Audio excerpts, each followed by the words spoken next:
Hello everyone, welcome to the Principles of Marketing class. We are going to look at Section 3 under Unit 1. Section 3 looks at the functions of marketing. The functions of marketing. By the end of this session, we should be able to state and explain the 8 universal functions of marketing. The marketing functions. There are 8 universal functions of marketing which have been categorized into 3 key groups, namely the exchange function, the physical distribution function, and the facilitation function. We are going to take them one after the other and also know the minor functions. We will first of all talk about the exchange functions. The exchange function ensures that a firm's offerings are available in sufficient quantities to meet customer demands. The function is supported by advertising, personal selling, and sales promotion. It includes both buying and selling. So these are the 2 key functions under the exchange function. Buying ensures that product offerings are available in sufficient quantities to meet consumer or customer demands. Always, the marketing managers or marketing firms need to ensure that the product offerings available are sufficient in quantities so that in case when customers place orders, we wouldn't be able to communicate a negative information to the customer, telling the customer that we are in short of supply. This connotes unseriousness. The selling function. It uses advertisement, personal selling, and sales promotion to market goods and services to customer needs. This is probably the most visible function of marketing, because we always hear of advertisements, we always meet people talking to us about their product, and we always see people running promotional services. Now let's talk about the physical distribution functions. Under this function, we have the transporting and the storing functions. We will first of all talk about the transporting, then we will talk about the storing function. Transporting has to do with moving the product from its point of production, to a location which is convenient for the purchaser. The purchaser shouldn't struggle in order to acquire the product. Then with the storing function, it has to do with warehousing the products until they are needed for sale. It involves holding goods until customers need them. In holding goods, marketing managers or manufacturers have to be careful. Some goods are to be kept under a cool temperature, while some are to be kept under a hot temperature. Some are also to be kept in a very warm temperature. In all, marketing managers or manufacturers would have to be careful, because when the goods are not held well or when they are not kept well, the risk of destroying the goods would be passed on to the wholesaler or retailer who purchases the goods in bulk quantities.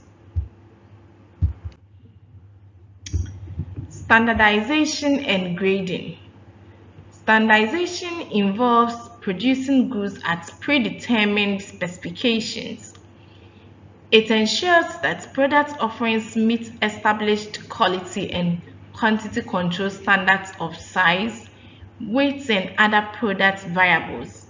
It also helps in achieving uniformity and consistency in the output of the product. Grading has to do with the classification of goods in various groups based on certain predetermined characteristics. It involves the control standards of sizes, weight, and etc. Grading helps in the pricing of goods as well. The higher quality goods and services attract higher prices. So with grading, the higher quality goods comes with higher pricing. Another function we will look at is the financing. It provides finance for channel members and consumers. This function provides the necessary cash and credit to produce, transport, stock, promote, sell, and buy products.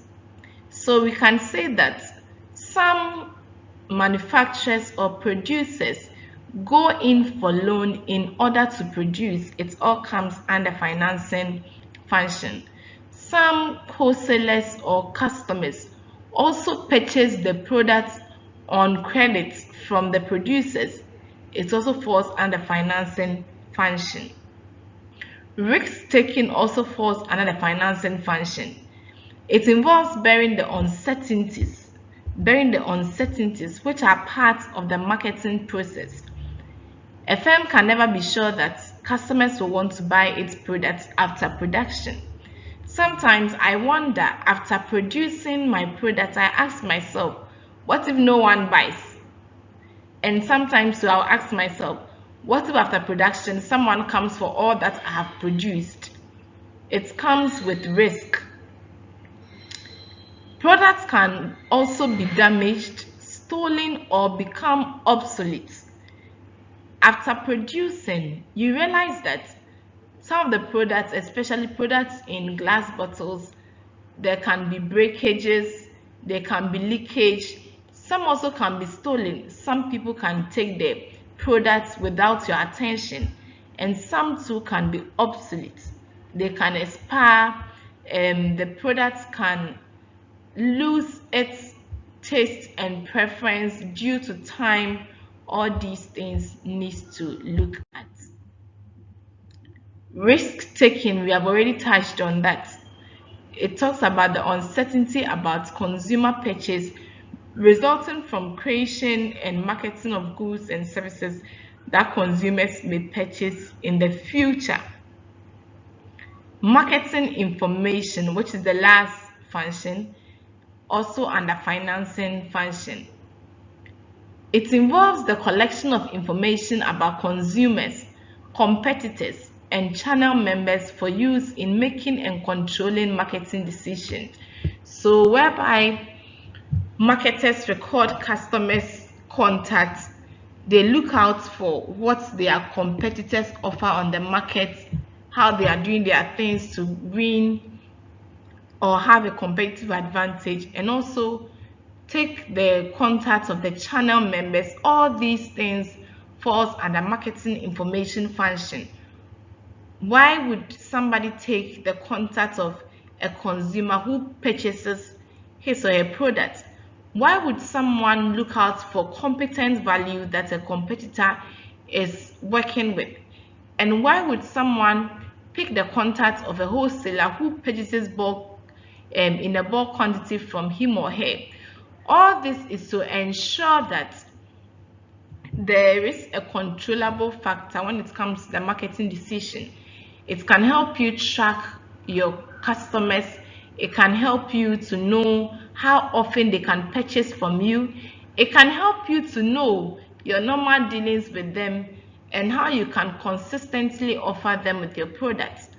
Also, with the competent values of competitors, they are the things that help them gain competitive advantage. Knowing that and learning so much from your competitors, it can help you win the hearts of your customers who purchase from them.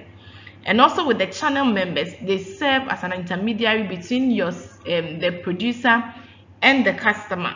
So when it happens that you have their contacts, it means that when customers addresses their grievances to them, you'll be able to hear directly from the right source and you know how to deal with it. In all, we have spoken about the functions of marketing, and we talked about the fact that there are 8 functions which have been grouped into 3 categories that we have touched on. Thank you. We will end session 3 here.